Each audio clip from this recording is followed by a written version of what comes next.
पापा ये इरशाद फरमाएं कि एक ये भी कंपैरिजन पेश किया जाता है बच्चों के हवाले से ख़ास तौर पर, यार पहले के बच्चे शऊर ही नहीं होता था, 8-10 साल की उम्र में भी जो ऐसे घूमते फिरते थे गलियों में। आज का 3-4 साल का बच्चा देखें, उसका IQ लेवल देखें, उसका सवाल जवाब करना देखें और उसकी जितनी मालूमात हैं, पहले जो है वो शऊर आते आते आता था, यानी 12-15 साल में जाकर जितना उसको शऊर आता था, आज फी ज़माना वो 4-5 साल का बच्चा उसके करीब तरीन नज़र आता है। तो अगर इस कंपैरिजन में देखें तो आप क्या फरमाएंगे?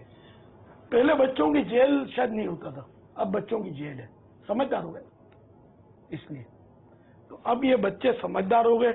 ये जैसे कि जदीद टेक्नोलॉजी, ये हमको टीवी मिला, टीवी के जरिए उसकी मिस ट्रेनिंग हुई। अब मोबाइल फोन, सोशल मीडिया उनकी मिस ट्रेनिंग कर रहा है। तो ये ऐसा अगर कहा जाए कि बहुत समझदार हो गया, तो मेरे ख्याल में ये बहुत नासमझ हो गया कि अपना बहुत सारा वक्त ये बर्बाद कर रहा है। पहले के बच्चे आप बोलते 10-12 साल के, वो इतने समझदार नहीं होते थे, ऐसा नहीं है। वो नेक तीनत, माँ बाप के इताअत गुजार, माँ बाप के खिदमत गुजार होते थे। जैसे मेरा दौर तो मैंने पुराना दौर भी थोड़ा बहुत देखा है कि इस वक्त हाजिरीन में सबसे ज्यादा उम्र रसीदा मैं हूँ। हमारे दौर में काफी शराफत मैंने देखी थी अपने बचपने में, ये कहना चाहिए मुझे। मैं खुद मतलब मुझे 1 पैसा मिलता था, 1 पैसा खर्ची मिलती थी। तो अगर वो कहीं और से मुझे पैसा मिल जाए, जैसे किसी अजीज ने दे दिया कोई, तो मैं अपनी माँ को बोलता था कि आज का पैसा मुझे मिल गया। इतना मैं बोला वाला था, शरीफ आदमी था।